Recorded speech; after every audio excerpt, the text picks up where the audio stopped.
Good morning, folks, and welcome to Unity on the River. We're very happy this morning to have Lynn Taylor as our guest artist. And she's opening up with her tune, When Lightning Strikes the Tree.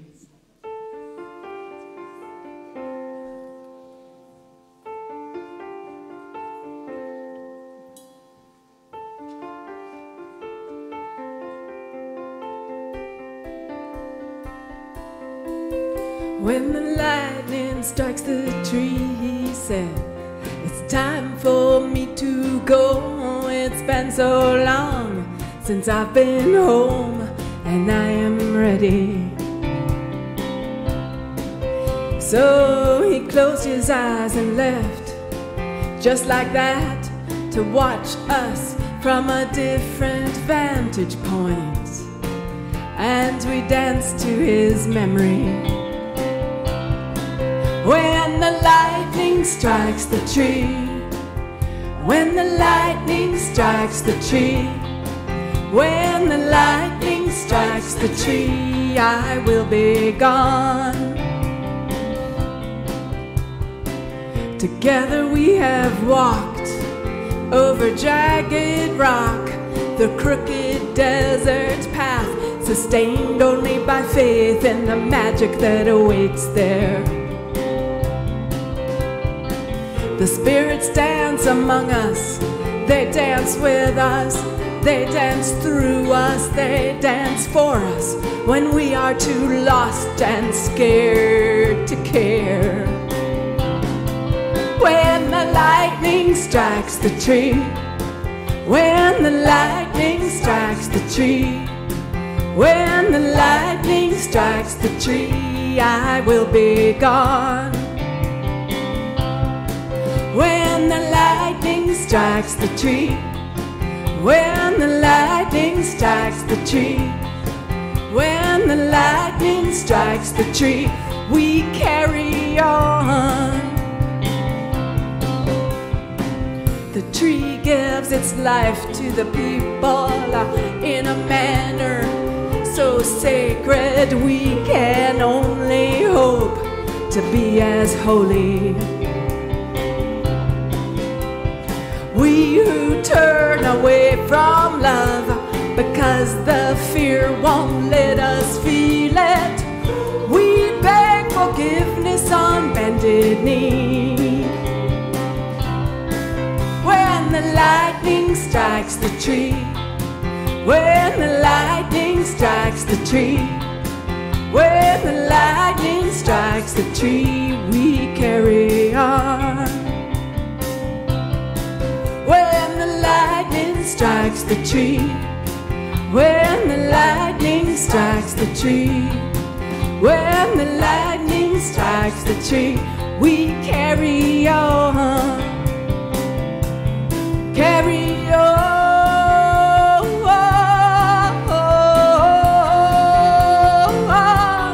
Carry on. Carry on.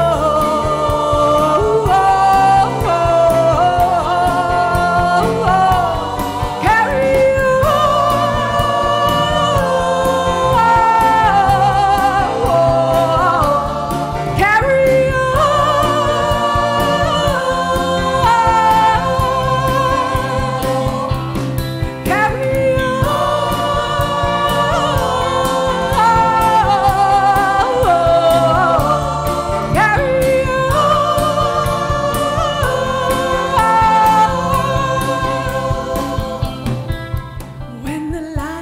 strikes the tree, when the lightning strikes the tree, when the lightning strikes the tree, we carry on.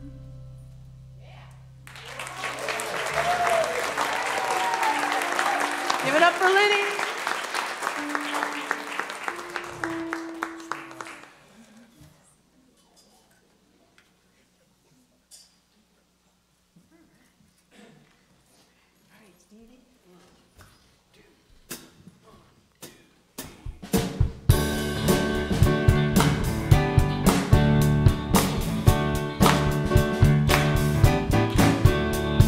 Swing wide the doors, the time is right.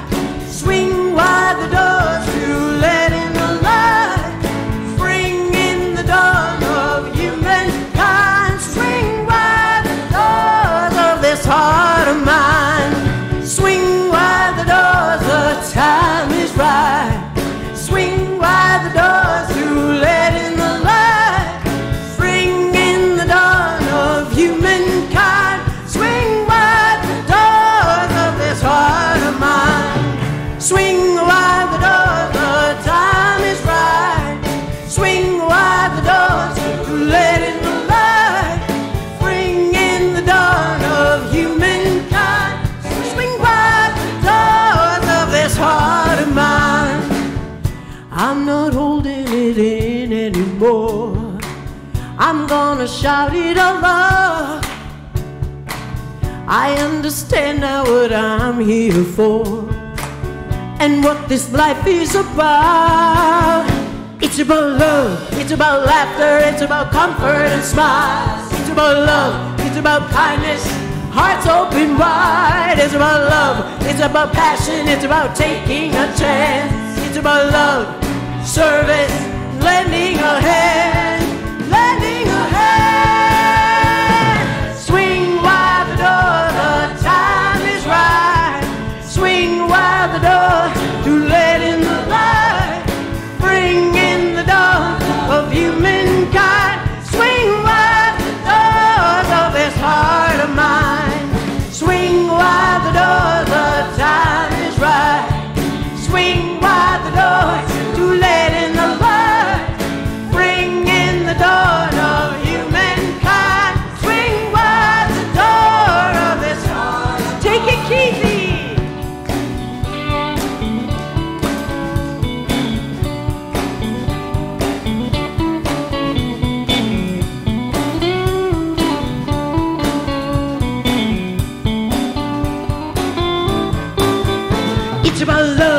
about laughter, it's about comfort and smile. It's about love, it's about kindness and hearts open wide. It's about love, about passion, it's about taking a chance. It's about love, it's about service and lending a hand.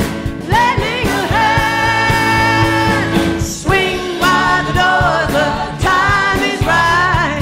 Swing wide the door to let in the light. Bring in the dawn of humankind. Swing wide the doors of this heart of mine. Bring in the dawn of humankind. Swing wide the door of this heart of mine. Yeah. Woo! Swing wide the door. All right, thank you so much. Woo-hoo. If you are comfortable still standing and joining the hand of the person next to you, this is surely the presence.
Let us pray.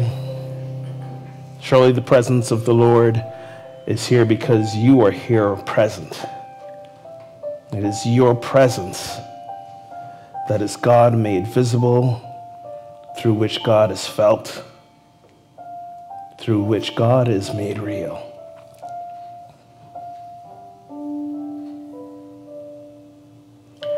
And as we slide into the season of spring, where it seems Mother Nature awakens and blooms, so too we acknowledge in every moment that we seek to live from the true Christ consciousness that we are, we bloom into the fullness of the divine embodiment that is us. And today we come together to remember that, to ground ourselves in that, to celebrate that, enjoy, love, music, and sharing. And we are grateful. And so it is, and so we let it be. Amen and amen. You may be seated. Good morning. How's everybody doing? I believe you. No, I really do. In case you and I have not met, I am Reverend Ogun, the senior minister here. Always a joy to share Sunday with you. As they say on the airlines, we know you have many choices. Thank you for choosing us today. And I want to also say thank you to this amazing embodiment of joy whose platform with me today. We got the blue memo. We got the memo. Turn it over to Mickey. I'm back. I'm doing this a lot. I had said to Peter, I said, Peter, I want to facilitate more. He's like, okay, we'll take a look. And it's just been falling into place. So I'm so happy to be here. Thank you for letting me do this for you. Seriously, you guys are, I'm the selfish one here. I love to serve this church. So, as you know, we stream the service. Let's say hi to the streamers. Hi, streamers. Good morning. How are you? And also, I wanted to see if you're, put your hand up if you're here for the first time. We have a flower. We have a welcome packet. We have just one. Anybody else? Thank you for coming. You definitely raise our presence. Thank you for being here. We have a little resource center in the bookstore area. If you have any questions, the flower gets you 10% off in the bookstore, and there's a brand new Mercedes outside waiting for you. Sorry, that's not right. We'll have all kinds of new people next week. It's a great way to get them in. Just can't produce, can't follow up. That's all. All right, what's next? So, Unity, believe it or not, after that, Unity is a center of celebration, transformation, inspiration, spirit-centeredness, oneness, and joy. Let's hold these truths in our heart as we say together our mission and vision statements. Together, mission statement. We are a vibrant spiritual community that celebrates the presence in all and awakens humanity to its divinity. And together our vision statement. Centered in love, we joyously co-create a world of oneness, peace, and harmony. Just a few brief announcements. Our own Peter Stringham will be holding a Law of Attraction workshop May 5th, next Sunday at 10 a.m. No, May 5th at 10 a.m. must be a Saturday. Excuse me. Does it say that? No. Peter's a Saturday? Okay, 10 a.m. Suggested love offering, $25 for that. Sign-ups are in the Resource Center. Also, you can always sign up online for anything as well. Spring Fling tickets are here. There's going to be a table in the fellowship area, $20. Kids under 12 are free. It's going to be a fun time. The date is May 18th. Thank you. So there's going to be DJ dinner, live DJ, which is great, dancing, raffles, and a live auction. So there's going to be lots of stuff to win or to bid on, prizes. UnityOnTheRiver.org for tickets as well. Always go there to our website if you have any questions. Very excited. Michael Mirdad's here next week. Yes. He's always talk about law of attraction. We always do very well with him, and he always brings that to us. If you want to sign up for a session, there's only about 2 sessions left. So you're going to need to do that as soon as possible. Very, very limited space at this point. He will be here next Sunday. He'll also be here during the week for different workshops. You'll see everything online, or it should be in your bulletin as well. And then on May 11th, Corey McLaughlin will be hosting an event titled Embodying Soul, Dance Your Radiance, beginning at 7 p.m. Corey guides this movement journey where we play from our hearts and dance to our most joyous, spacious, and vibrant selves, open to everybody. You may register online. It's only $20. So now is that time in our service. Oh, we have a question. Where do we sign up for the sessions? On Spiritual Resource Center. Everything's in the Spiritual Resource Center. Do you know where that is, Lisa? You know where it is, right? The desk? It's... Yes, exactly. Yes. Yeah, it's right past fellowship as you're coming in the door there. Okay. Now it's time to honor ourselves and each other. And as we look at each other, we see the beauty in each other. And a hug or a handshake, whatever's comfortable, we say namaste.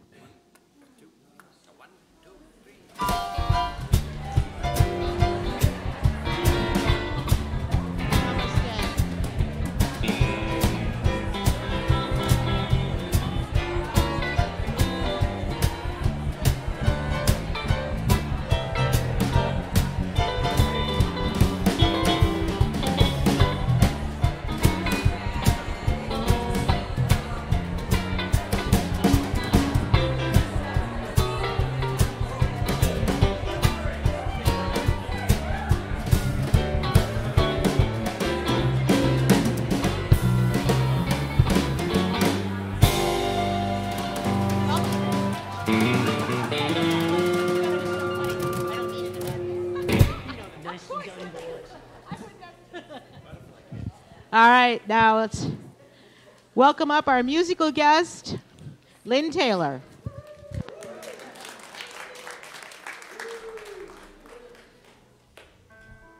These are interesting times we live in.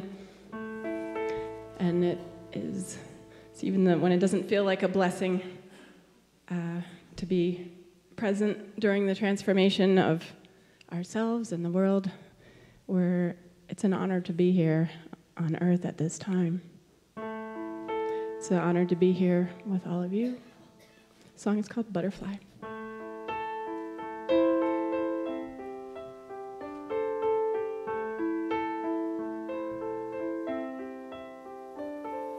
Lonely inside your cocoon, I sing this song for you. I see your wings are beating, trying to break through.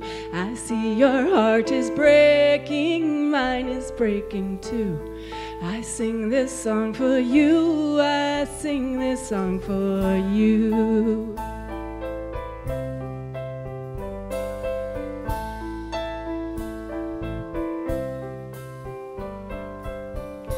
The butterflies are dancing high upon the hill. Their beauty is surrounding, calling to us still.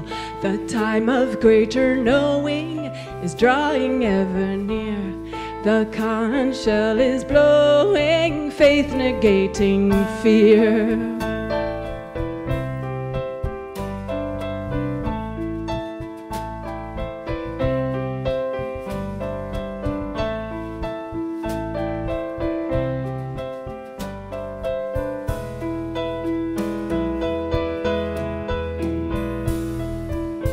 Our journey has begun now, nature right on track. Cocoons have been ripped open and there's no turning back. Great distances to travel, time is moving fast. The heights we must ascend to are grander than the last.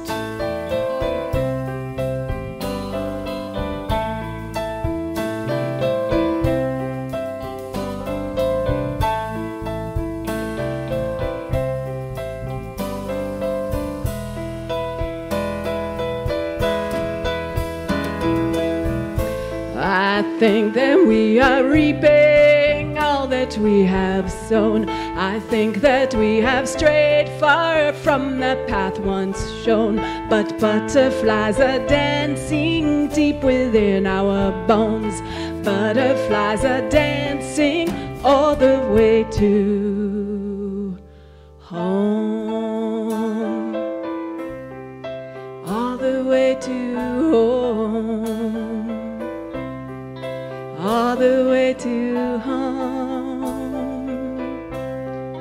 all the way to home,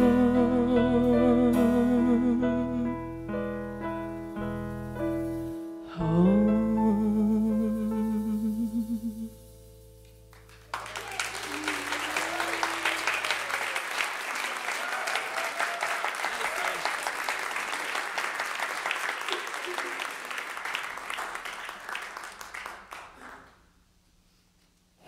Thank you, Lynn.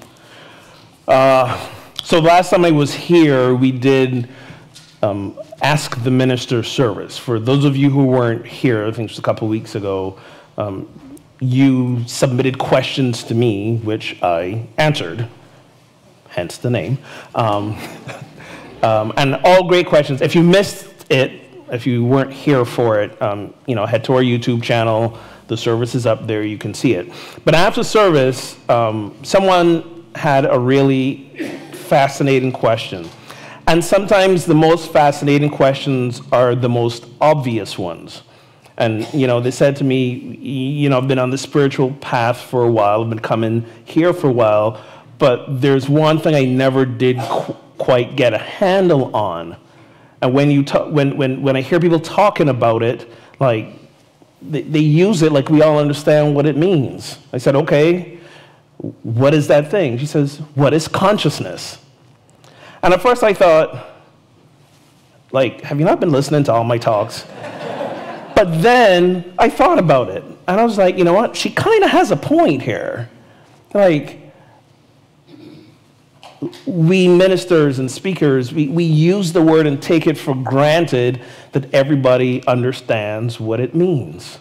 consciousness, and it is the key to all this, to our spiritual transformation, our growth. It is about consciousness. But what the heck is it? Okay? So I'm going to attempt to answer that today, but there's one problem. I can't really answer it. I can't really answer it because here's the problem with defining consciousness or answering that question, what is consciousness? In general terms, when we speak of consciousness, we're talking about the sum totals of our memories, our experiences, our feelings, the sensations, everything that happens, everything that we perceive, everything that we're aware of. That's it in a general nutshell. But the problem is that no one really knows how we are conscious. Okay? Consciousness is an activity of the brain. And I know what some of you are thinking. They're like, no, it's not. We feel things in our heart. We feel things in our body. Consciousness is much more than the brain. But I say to you, not really, because the very act of feeling, perceiving, understanding is an action of the brain. When you feel that gut feeling, sometimes when your intuition is telling you something, but you feel it here, the reason you feel it here is because your brain has picked up on the sensations of your body and is telling you there's sensations happening. Okay? When you feel that opening and love in your heart, when you feel that sensation, the very act of feeling anything that happens is a process of your brain interpreting what the heart's picking up and translating it in the way that you can understand. So it may not necessarily always begin up here, but here's kind of what tells you what's happening in the rest of you. And how we know this is because in order to define and fully understand something, we have to be able to step outside of it, look at it, gather all the information, and then make an assessment.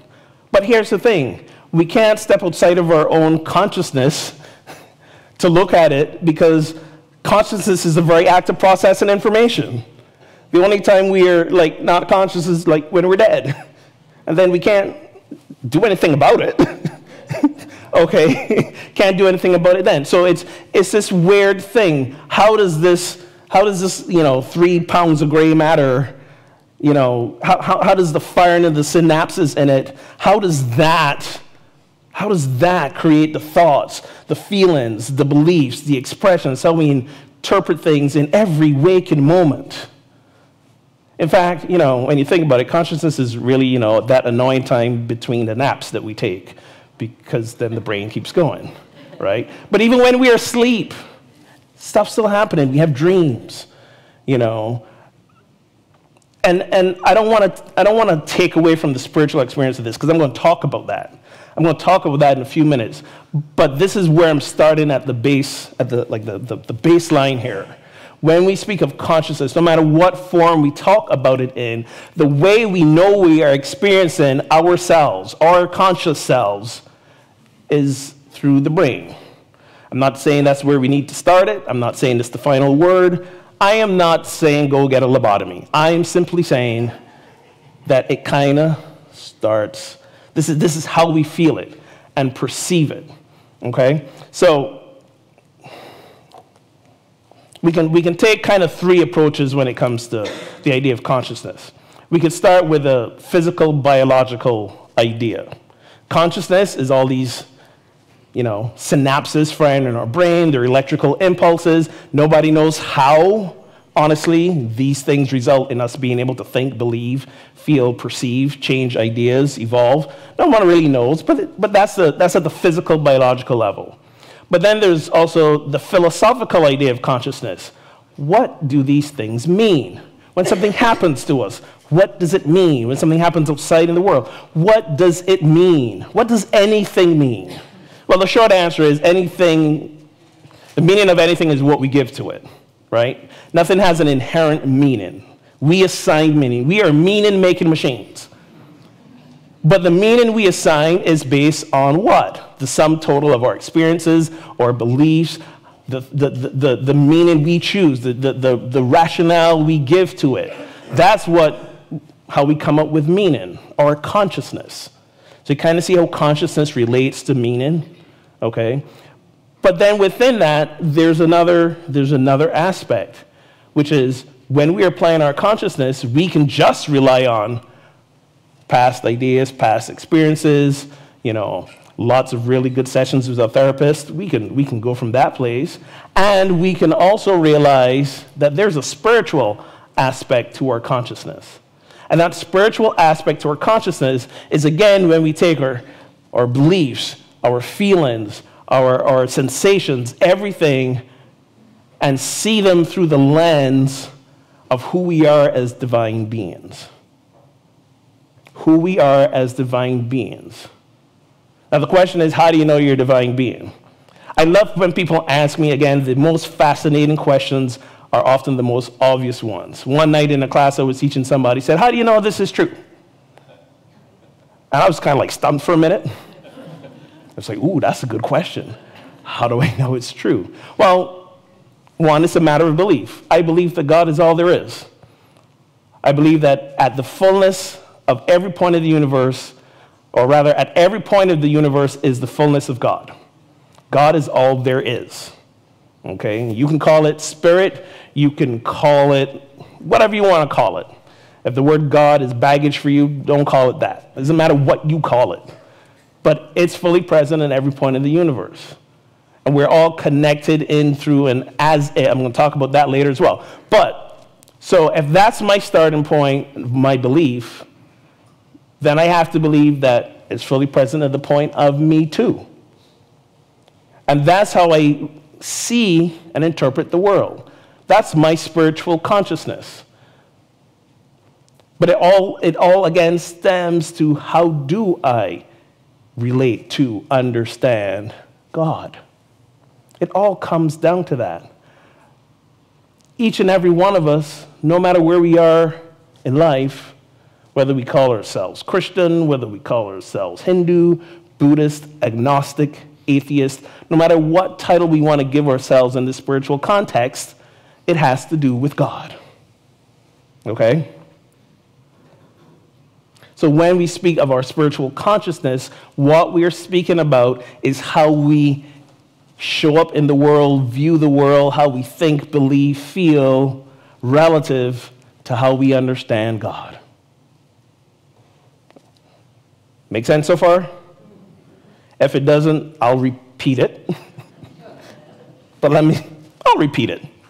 When we speak of spiritual consciousness, it's again how we view the world, how we think, how we believe, how we interpret the sensations and things that happen around us. The sum total of that through the lens of how we understand and relate to God. And there are endless ways to do this. There are endless spiritual movements, endless religions. The list goes on. And as I like to say about them, they're all right and they're all wrong. Because every one of them brings a certain truth to this aspect, and all of them are a little lacking. Because God cannot be contained by a set of teachings or understandings. They're useful tools to start getting you in that direction. And what is that direction? How does our consciousness evolve? So there's certain levels we can do it. And I want to thank Paul Hasselbeck, Unity Minister. He's been here a few times. He speaks of certain levels of consciousness that we evolve through, okay? And we may start here. We may start at victim consciousness, where we believe that anything that's happening in our world is happening to us. It's happening to us. You know, that person left me. My heart is broken. They hurt me. It's happening to me. Oh, I found $10 on the sidewalk. That happened to me. Okay? We don't think that we have a say in anything that happens. We are just victims. But then something happens, and we realize, you know what? I actually might have some say in how my life is turning out. Fancy that. The choices that I make are leading to certain results. I kind of think I have a little control here of what's going on. So when we get to that point, then we become victor. We go into victor consciousness. We believe we have some control over experiences, and now we say things are now being controlled by me. They're not just happening to me, being controlled by me. Okay? And then after a while, we realize, hey, but you know what? There's something bigger in this universe than me. There's something that's tying us all together. There's something I can feel, but maybe can't get my finger on. And then we evolve up into vessel consciousness. This is where we say things like, we're an expression of God. We're an instrument of God. God is working through us. God is working as me. And this is a higher level of spiritual consciousness, but it's not quite oneness consciousness yet. You're not quite there. And I'll give you an example. Maura, just play a chord on the piano for me. Okay, so you heard that, right? The sound that you just heard, just like that phone ringing right there, the sound you hear that you just heard, play it again, Maura, just anything, right? There we go. That's an expression of the piano, right? It's not the piano. And depending on how those chords come out of that piano, you could feel just a meditative sense of well-being. Play meditative sense of well-being. We didn't practice this before. There you go. Or depending on how the piano is expressed, you know, it could be like total anger and angst. Give me anger and angst.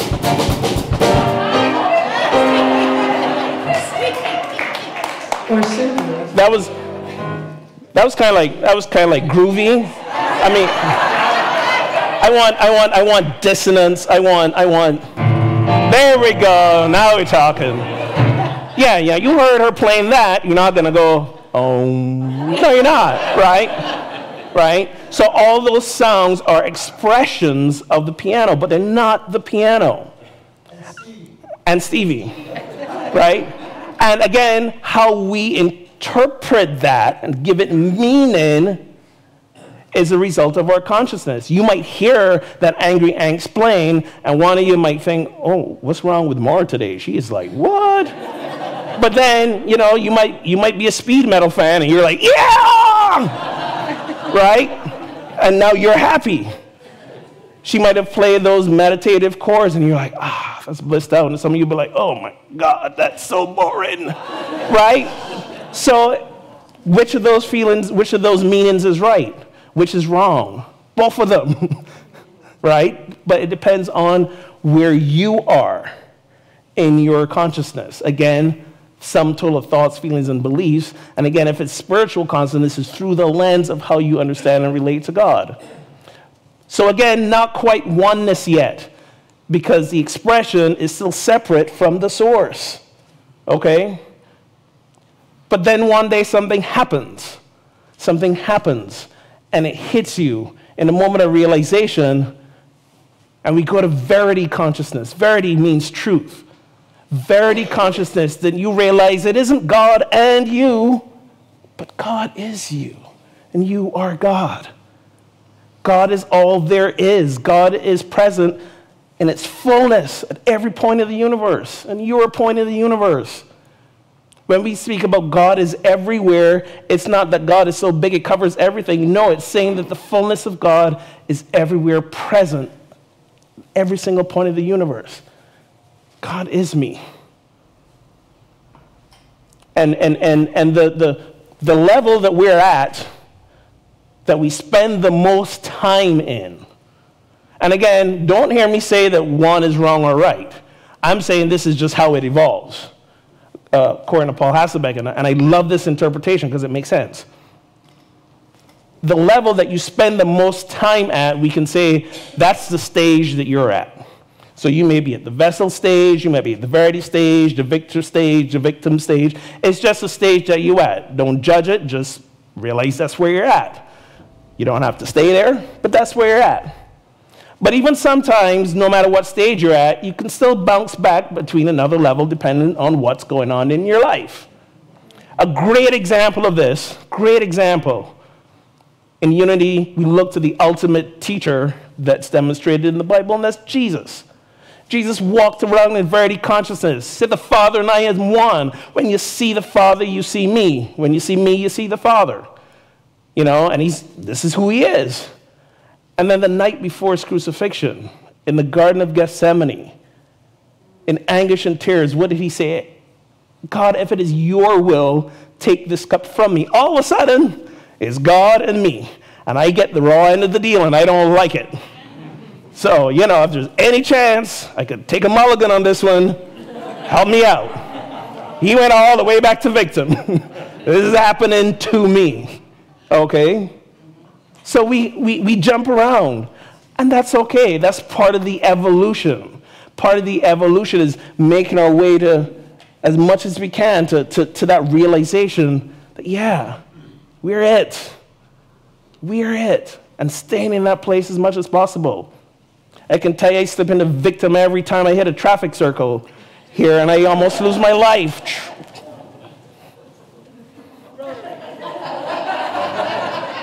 Every time. I mean, it happened just yesterday. Guy's barreling through, and he's got a big trailer on, and you know, you're supposed to yield as you're coming in the circle. I'm in the circle, and he just barrels on through, and yeah, victim. Yeah. So we slip into these moments. But the moment, the first time, the moment that we get it, whether we stay in it or no matter whether we slip back, that moment that we understand verity, that God is me, that is a moment of enlightenment. And when we get to that moment, when we experience that moment, again, it doesn't matter if we stay there, but when we get that moment, everything changes. There's a great book I want to tell you about. I don't know if you know about this book. It's called How Enlightenment Changes Your Brain. I don't believe it's in the bookstore, but maybe we'll get some copies. How Enlightenment Changes Your Brain. Let me just read you a little bit about what the book is about.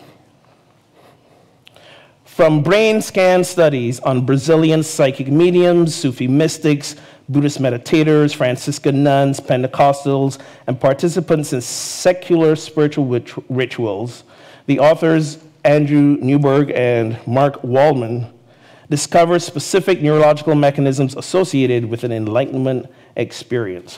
When you hit that moment of enlightenment, your brain changes. Your brain changes.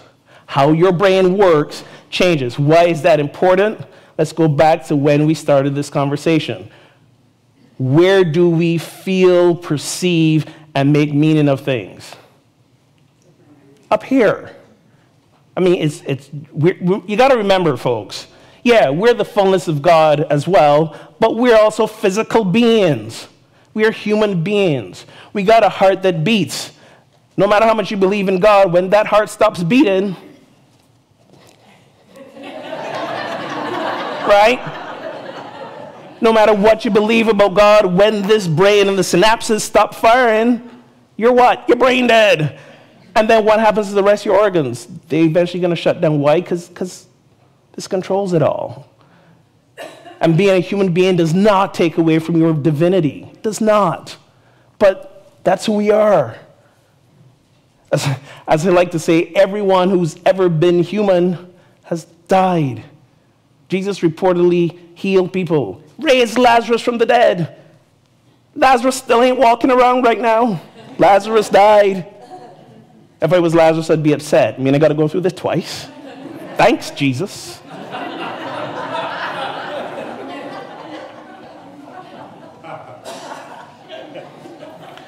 Your brain changes when you hit that moment of realization that God is you. And you see everything different. You feel everything different. You perceive yourself and the world differently. After interviewing all those people, over 2,000 interviews and brain scans, here's the similar characteristics of those people when they talk about how it felt. They got a sense of unity or connectedness, sense of oneness, a true sense of oneness. And not just you believe in oneness, but you feel it. You feel an incredible intensity of experience. Flowers just aren't beautiful. Flowers are the embodiment of beauty. Like they're just popping. A sense of clarity and new understanding in a fundamental way. And when we say fundamental, we mean the source. Everything now you see, feel, think differently. Your past experiences, you can still remember them, but they are not the foundation of how you develop your thoughts, your feelings, your beliefs, your actions. Everything is different. A sense of surrender or loss of control. When you hit this point, you realize ain't nothing happening to you, and you ain't controlling nothing. But your way of being allows you and your life to unfold in such a way that there's just flow and harmony. Flow and harmony. It doesn't stop sad things from happening in your life, but it does stop you from making a meaning of those sad things that tells you you are less than divine. It's part of the flow of life. And here's the most important one, a sense that something, your beliefs, your life, your purpose, has suddenly and permanently changed. Permanently changed. When you hit that place of verity consciousness, there is no turning back. You could slip into one of those other places, but how you see yourself and the world, how you process everything that happens to you fundamentally changes. And you show up as a different person. You realize life ain't happening to you, that life is not controlled by you, that you're not just a channel for God. You are it. You are it. You guys heard of Plato, the Greek philosopher? He has a great story that kind of illustrates this. And remember, every story, every metaphor at some point breaks down a little bit, but I love this one. So he talks about his story. There are these people who are chained and imprisoned in a cave. This is where they've always been from day one. And the only thing they can see on the wall of the cave is their shadows cast by a fire behind them. Okay, they don't know there's a fire behind them. All they see is these shadows. And over time of processing these shadows, they create all kinds of stories and beliefs around these shadows. For them, the shadows are it. That's it. They don't even know it's their shadow. But then one day, somebody breaks the chains and turns around and sees the fire. And he's looking at the fire, and he's looking at the shadows, and the people, and the fire, the shadows, the people, and he realizes, oh, wait, I get it. I get what those are. And once he gets that, he cannot go back to believing the same thing he believed about what the shadows were before. But the awakening does not stop there. Because then he realizes this cave has an opening, and he walks out. He walks out and sees the fullness of everything. Trees, sunlight, animals.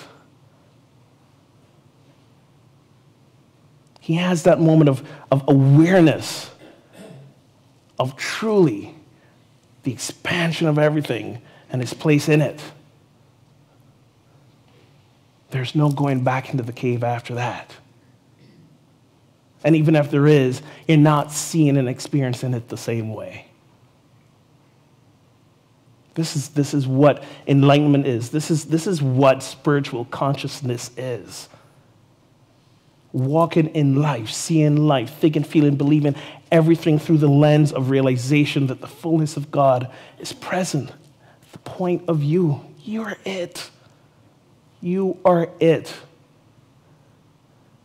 And if you're asking that age-old question, then why is the world such a mess? It's because not everyone on this planet has hit verity consciousness yet. And even those of us who may have gotten there, we sometimes slip back. I look forward to the day I apply my verity consciousness to the traffic circles.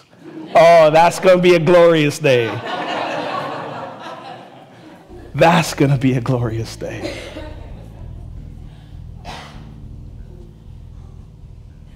How do we get there? How do we go through these levels? How do you get to Carnegie Hall? Practice.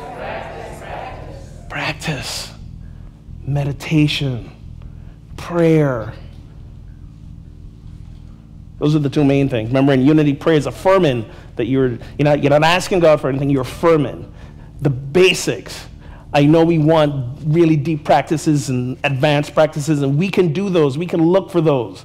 If you really want some advanced meditation practices, go see what the Buddhists are doing. Seriously, there's a meditation for everything. But just sit in the silence and affirm, I am divine. Practice every day. Practice. Come to classes. Learn more about unity. Learn more about these spiritual practices.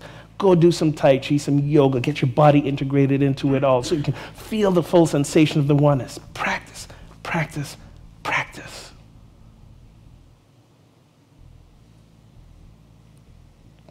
Before enlightenment, we chop wood and carry water. After enlightenment, we chop wood and carry water. Life goes on. But we don't see that wood and the water the same way ever again.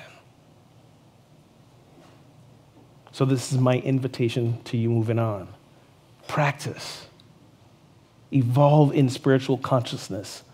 Truly believe with every fiber that you can muster that it is you. Only then can we transform this world for good. Let's take this in a meditation as we speak of practice. So I invite you to take a deep breath. Center.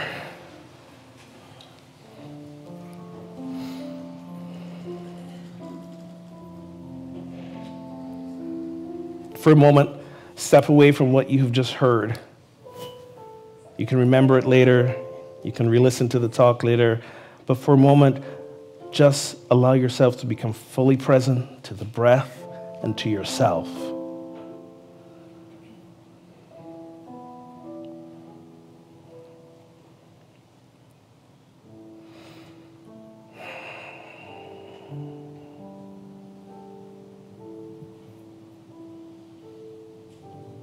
Whatever you may be feeling right now, whatever you may be thinking,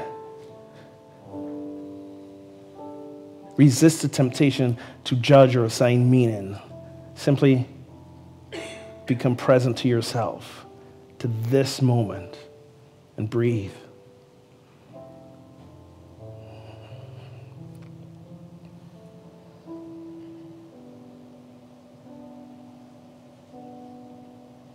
With each breath, affirming silently to yourself the truth of who you are. I am divine.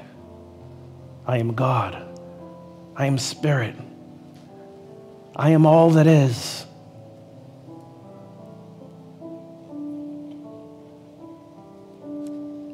And should you be struggling with that truth, it's okay. It is through struggle that we grow. It is through struggle the butterfly erupts from the cocoon. Just breathe and affirm. Practice.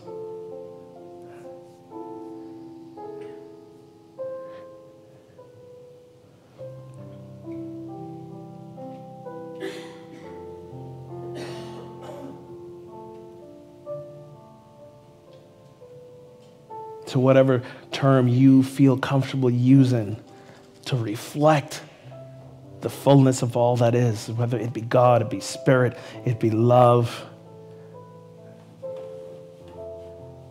As we go into the silence, affirm that to yourself.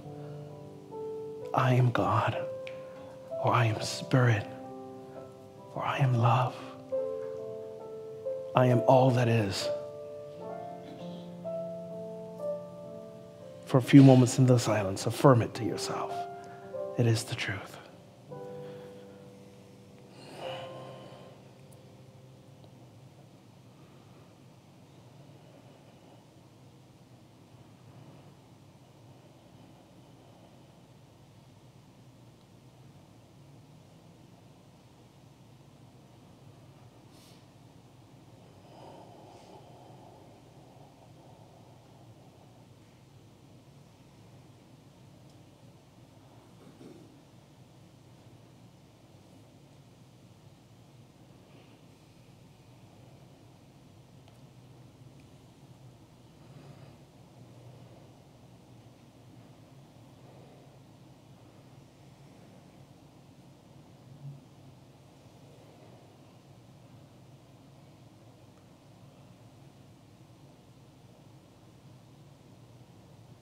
I am all that is.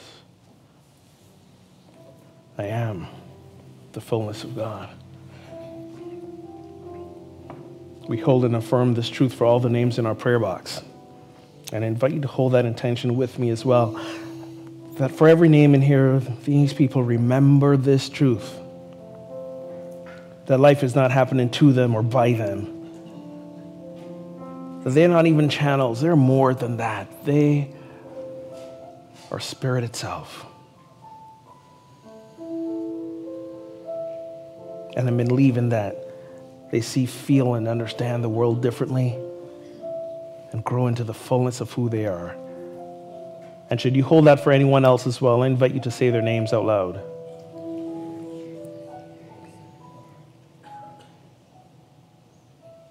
This is the truth of who we are. This is our truth. And so it is, amen. Speaking of prayer, I want to take this moment to acknowledge some special individuals today. These are our prayer chaplains. This weekend, the prayer chaplains completed their annual training, including these two folks who are now prayer chaplains for the very first time. I'm so happy for you. Yes.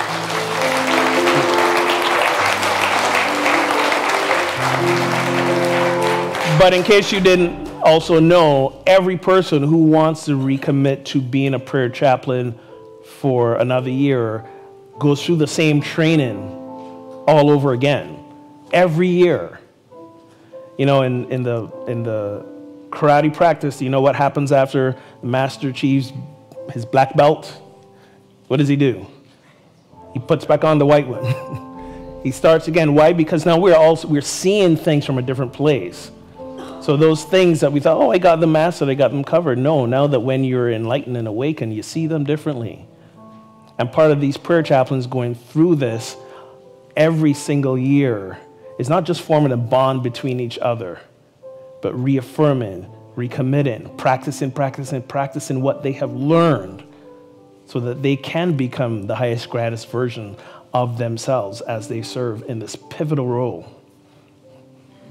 So before I anoint and induct these two and acknowledge those who have recommitted for another year, I do want to say thank you to those who have decided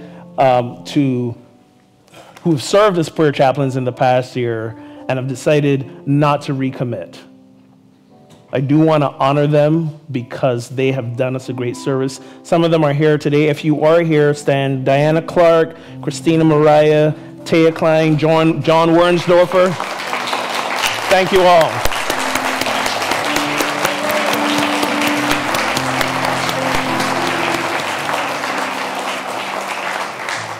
They have served impeccably as prayer chaplains, and the status they're now moving towards is prayer chaplain emeriti. And they know that anytime they want to serve again, they can return to this amazing group of folks. So I want to thank you all for your dedicated service. And I want to, so you can see them as well. It is my honor to welcome you as one of our prayer chaplains here at Unity on the River. As I mentioned when I dropped in on training yesterday, you all are an extension of the pastoral care of this place. You are not prayer chaplains so that I don't have to work harder. You are prayer chaplains so that you can serve alongside with me as we do probably the most powerful practice we can to raise our consciousness, which is continually affirming the truth, praying with others. So, Lynette and Lori,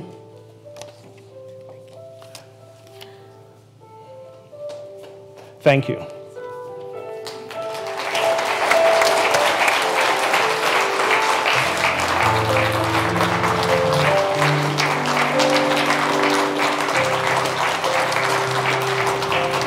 And there's a biblical tradition of anointing with oil, which simply is acknowledging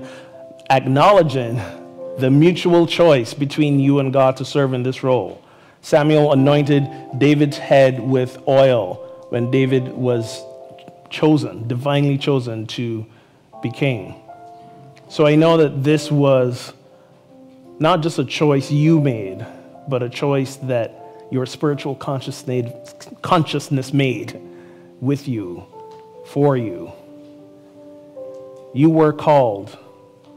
God called you, and you called God. And you said, here I am. So with this oil, I anoint you as prayer chaplain. Thank you. Thank you.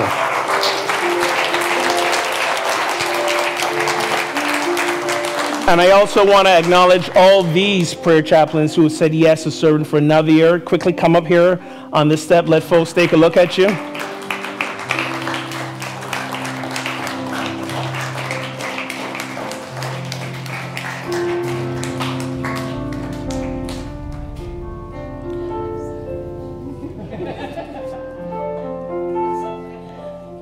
So at any time that you are part of this community, I don't care if today is your first day or your 3,001st day, no matter where you are, if there's any time that you're going through something in your life for which you need prayer support, for which you need someone to sit with you, talk with you, remind you of who you really are. And if I can't be reached, call one of these folks, sit with one of these folks, pray with one of these folks. This is perhaps, again, the most vital service that they have said yes to. And I am honored and grateful to work beside them, to serve beside them, to pray beside them. So I want to give them our unity blessing. I invite you to just raise your hands in an energetic symbol of connection. The blessing is simply this. I don't think we put the screen up for this, but the blessing is simply we love you, we bless you, we appreciate you, and we behold the Christ in you.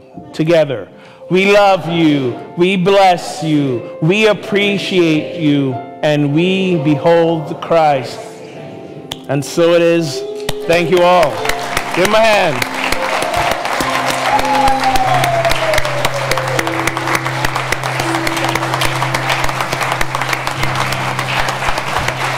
Your prayer.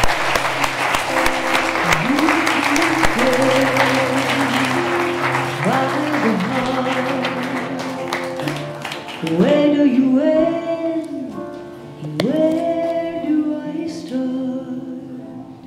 Anything you pray for, if fear is in your way, they are here to listen to anything you need to say.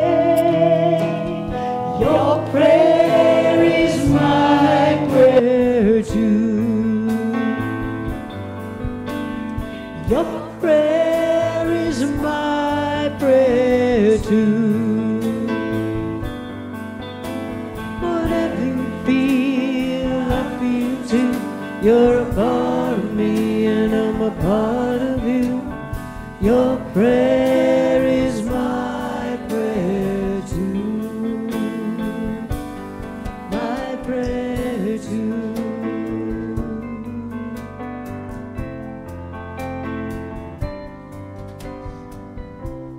And I hear the worries that are in your way.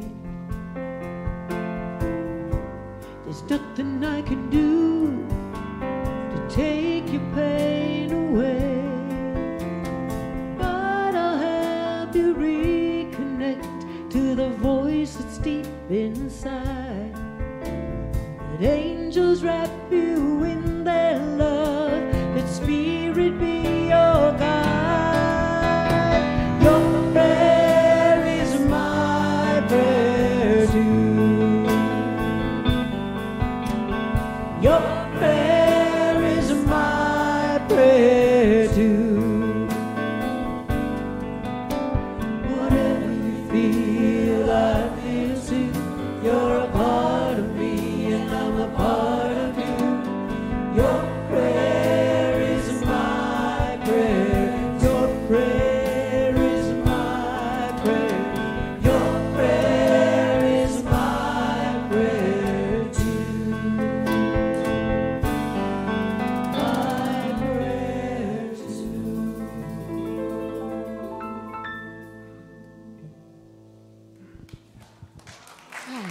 Congratulations, chaplains. Thanks so much for everything you do.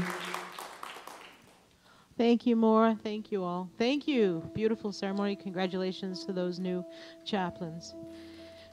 As you get your tithes ready, I would like to introduce the prayer chaplains. We've got lots of them today. But there are 4 people, if you could stand, if you're able, that are here for service or right after service to pray with you, as we said, even if it's a prayer of gratitude. But whatever type of prayer, whatever you need to share, these folks are here. So thank you so much for that. We also have a home and hospital service. You can speak, Catherine, I think you're here. There's also Annie Houghton and Nancy who are serve on that. You can see Catherine if you have a need for that, somebody you know that's in the hospital or might be bedridden that would like to have prayer. You can also submit to the prayer box, and we have a dedicated phone line that's online. The phone number listed, you can call that anytime. So, as we hold our tithes, let's affirm together, divine love as me blesses and multiplies all that I am, all that I have, all that I give, and all that I receive. As we collect up our offering, do want to remind you, next Sunday is the first Sunday of the month, which is what? Community? They remembered, yes. So please bring a dish to share. Michael Murdad will be here next week. We usually have more folks attending at that time, so it'll be awesome to have a nice feast after service before he starts his workshop. Community potluck. Coming up, well, not coming up, right now, believe it or not, it's springtime. Right? We felt it yesterday, not so much today. And what do we do at springtime? We do some cleaning, okay? So in our spiritual home here, we're going to do some cleaning, okay? So mark your calendars. On May 5th, will be outside cleanup day. We're going to spruce up the garden. We got ourselves a new shed we're going to put up to store some things. So if you want to come, I don't know what else we do up front, maybe clean windows, all that kind of stuff. Outside spring cleanup day is on the 5th. On the 19th, inside cleanup day, we're going to wipe the place down, everything. You can tell I do a lot of inside cleaning, not so much. But we're going to do that, so please consider coming, lending a hand to help take care of this place, this spiritual home.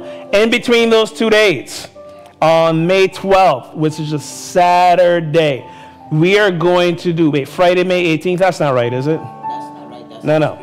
No, that's going to be a Saturday also. All the spring cleanups are happening on Saturdays.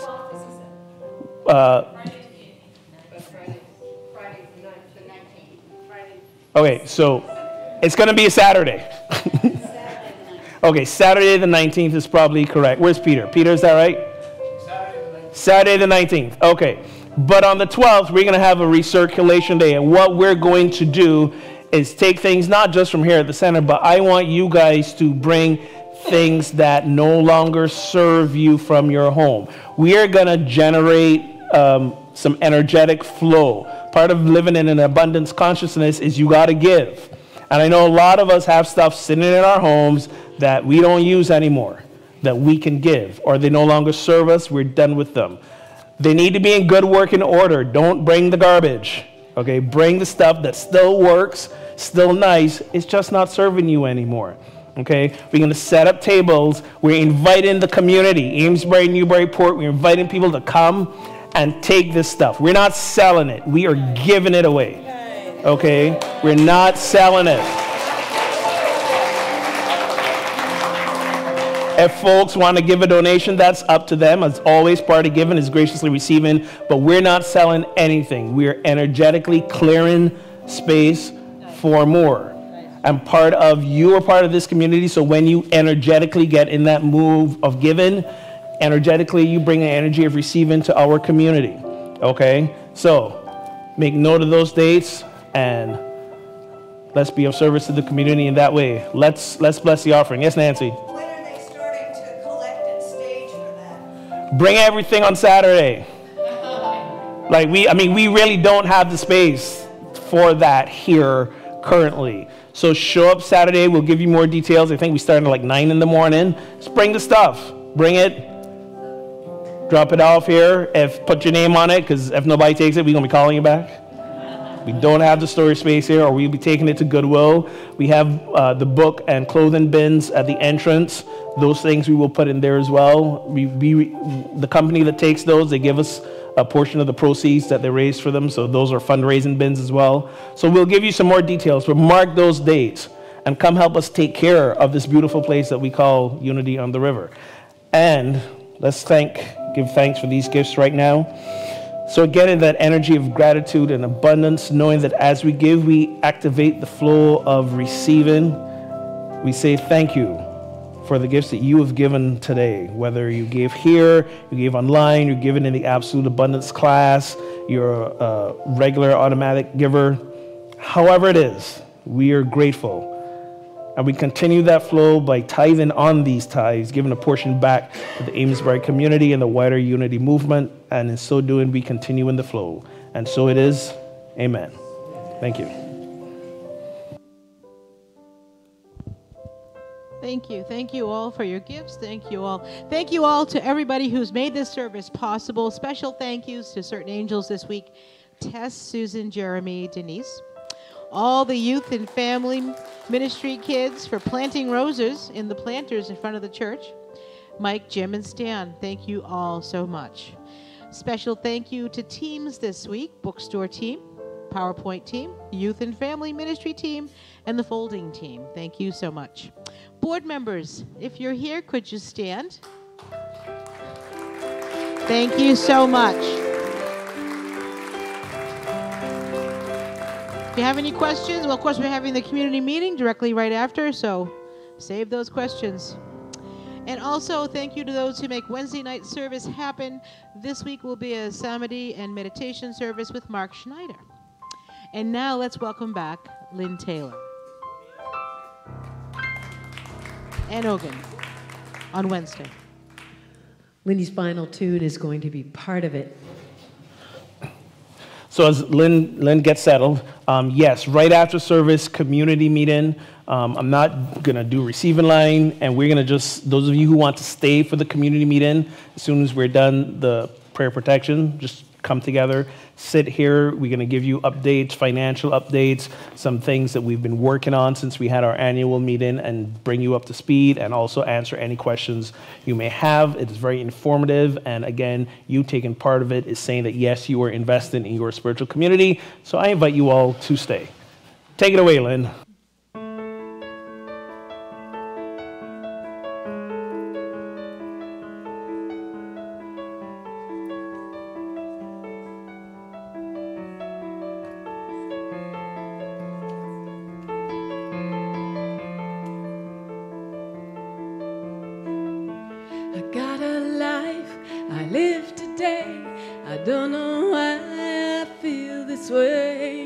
Sometimes it's good and sometimes bad.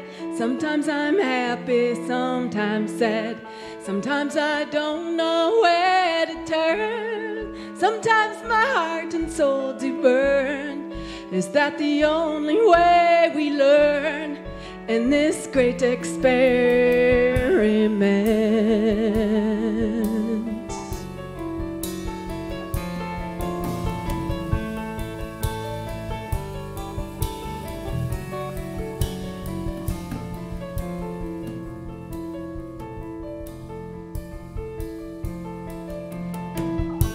I got some doubt, I got some faith, I got some joy, I got some hate. I got some hope we can relate if we just try a little harder. We are in life, we are in love. No one below, no one above. Though I feel different, I'm part of you all, and you're part of me. Take a little time, take a little time, take a little time, take a little time to be part of it. Take a little time, take a little time, take a little time, take a little time to be part of it. There is joy beyond the tear, through the wilderness of fear. When all is said and done, we can learn to live as one. There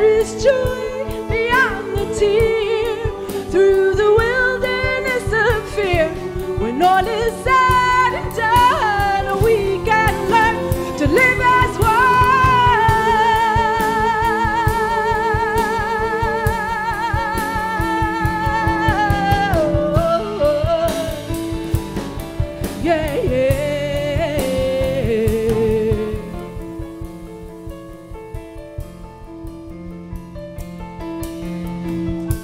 I have a dream. There is a place, a mountaintop where they wait. All those who have gone before, with arms outstretched, open the door. And we step into the light, and we feel the shift inside. And we know we have arrived, and this is home now. And this is home now.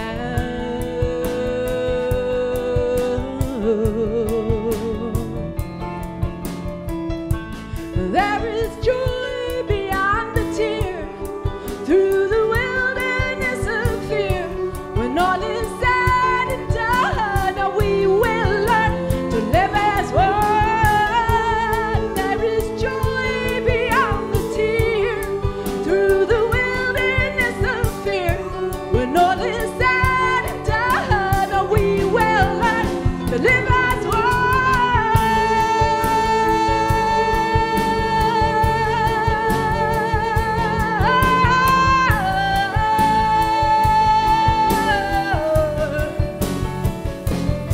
Well, take a little time, take a little time, take a little time, take a little time to be part of it. Take a little time, take a little time, take a little time, take a little time to be part of it. Take a little time, take a little time, take a little time, take a little time to be part of it. Take a little time, take a little time, take a little time, take a little time to be part of it. Yeah.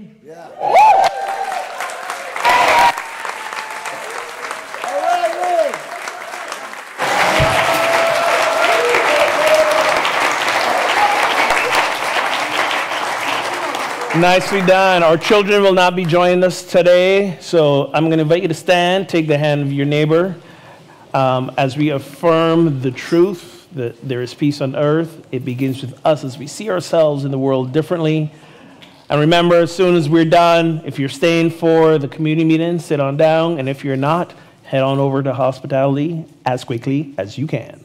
Let's sing. Let there be peace on earth.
Prayer of protection. The light of God surrounds us. We are the light of God. The love of God enfolds us. We are the love of God. The power of God protects us. We are the power of God. And the presence of God watches over us. We are the presence of God. Together, wherever we are, God is, and all is well, and we are richly blessed.